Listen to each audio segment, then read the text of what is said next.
Good morning, everyone. I'm Ruth Medd, the Executive Chair of Women on Boards, and this is my vacancies review for the week of 24th of September 2021. And before I start, remember, everybody get vaccinated and get us out of lockdown ASAP. Okay, today my themes, once again, are all paid vacancies, and I've got three groupings for you. First of all, listed companies and private companies. Board subcommittees, which are really quite interesting, and then Indigenous entities and not-for-profits. So Asx Listing, this is an organisation called 4D Medical, who are looking for a director and closes on the 11th of October. It's 23575. It's a medical software company, so it's fairly specialised, and they're looking for skills in distribution, health trends, and marketing and sales. So that's our ASX listed company, and you can check them up on the ASX website, or in fact look at their website online. Now, private companies, we've got three of those, which are all quite different and quite interesting, and this shows the variety of companies that we get posted on the WOB website. First up is Marsden Jacob Associates from Victoria. This closes on the 27th of September, so you've got to be quick. They're looking for commerce and economics, energy and resources, financial oversight, governance, and environmental matters. And they're a consulting company. Next up is Agolitica, based in Western Australia. They close on the 14th of October. And this is a company that produces software for the agricultural sector. This is quite a growing area, so I can recommend that to you. I suspect you need to live in Western Australia, however. They're looking for people with skills in communications, data science and data analytics, and commercialisation, which is a fairly broad sweep of skills. But if you've got any of those and you live in Western Australia, give it a go. And third up is 23475, which is based in Victoria, which is a company called iTelligence Proprietary Limited. They're looking for a non-executive director ahead of an IPO, and they're looking for the more traditional governance skills of accounting, finance, governance, and law. And once again, this is a software type company that does clever things for eyes. So that's my three private companies. Now, board subcommittees, they're a really interesting way to get started on your board career because they want your particular skill. So on this occasion, I've got three for you. Calisthenics Victoria, they're the sort of dancing group, 23578. They've got two committees that they're looking for members for. First of all, the nominations subcommittee, and then the audit and finance subcommittee. So they're straight skills in HR and or accounting, audit, risk. So if you're interested in joining a subcommittee as a start to your board career, I can recommend those. And the second one is Cpa Australia. This closes on the 4th of October, and they're looking for people for their nominations committee, and you may not be a member of Cpa Australia. So that would be a very interesting role also, given I'm a member of Cpa Australia and have followed their activities over the years with the difficulties they've had with governance. They're now in really good shape, and they're looking for people for their nominations committee. So give that a go. Then we've got a number of Indigenous bodies. These are usually trusts set up to manage the funds from the monies that the traditional owners get from mining companies. Not always, but that's typically what it is. And most of them are based in Western Australia, but not always.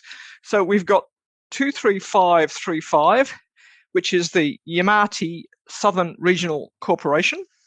This appears to be a national vacancy, and they're looking for typically governance skills. They usually look for governance skills amongst their independent directors, and Indigenous entities advertise with WOB with the aim of getting independent trustees, directors, or whatever they're called. So they're looking for accounting, business operations, finance, and commercial law, traditional skills. Then we've got B1 Banjima Direct Benefits Trust and the Charitable Trust, based in Western Australia, 11th of October. Once again, finance, governance, business development, and you need to know something about Indigenous affairs for all of these postings, because otherwise, why would you put your hand up? Because it's all about the development of Aboriginal sectors. And the third one, once again, Western Australia, is 23607, Yin Ho Wanka Benefits Management Structure. I hope I've pronounced that correctly. Closes on the 15th of October, and once again, finance, governance, and understanding of Indigenous communities. So that's 3 Indigenous entities. They pay you for your time and effort. Often the board meetings are in either the capital city or on country, so you get to do a bit of travel now and again.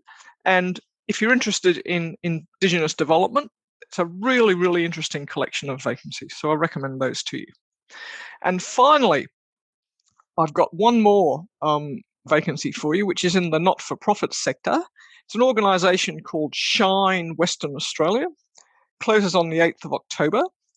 And they're an organisation that provides education programs that support girls and young women who are at risk of disengaging from the mainstream education system. So that might be something that is of interest to WOB members. I hope it is. And they're looking for stakeholder engagement, financial oversight, governance, and also an understanding of Indigenous issues. So that's closes on the 8th of October, 23552, and it pays their directors, which is a good development in my view. So there are my vacancies for this week. ASX and private companies, board subcommittees, worth a look, and then a number of Indigenous entities and not-for-profits, mainly based in Western Australia on this occasion.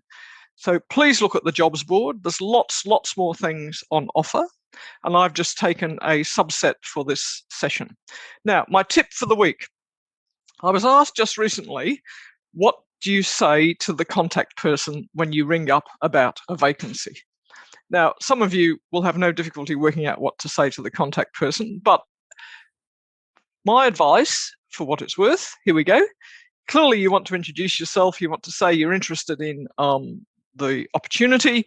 You say you're ringing because this person is the contact officer. Take the opportunity to give a very brief overview of yourself, but the purpose of the call really is to establish what they're seeking. It might be that they've got 3 or 4 vacancies advertised, but it might be when you probe that probably 3 people are re-nominating, so perhaps there's only 1 real vacancy. And then you might ask, well, what are the skills you want from that remaining 4th person?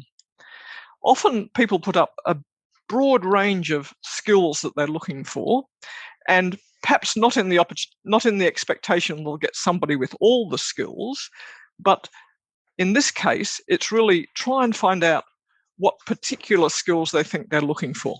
Now, not all contact people are able to answer these questions, so don't be offended if they say they can't say, because it might be one of these recruitment exercises that tends to evolve a bit, and they think a bit more about what they really need as they meet people and they sort of work through the issues that the organisation is facing. But nevertheless, that's some tips about what to say when you ring up the contact person. And please do ring up the contact person. They're there because they want to be contacted. So give it a go. And of course, if you are interested in the vacancy, you've made contact with them and they're likely to remember you. So I hope that was a bit of interest for you for this week. As I said, all paid vacancies in a broad range of sectors, and please make a big effort to read the jobs board and apply for some vacancies. And remember, WOB is here to help if needed. Thank you very much.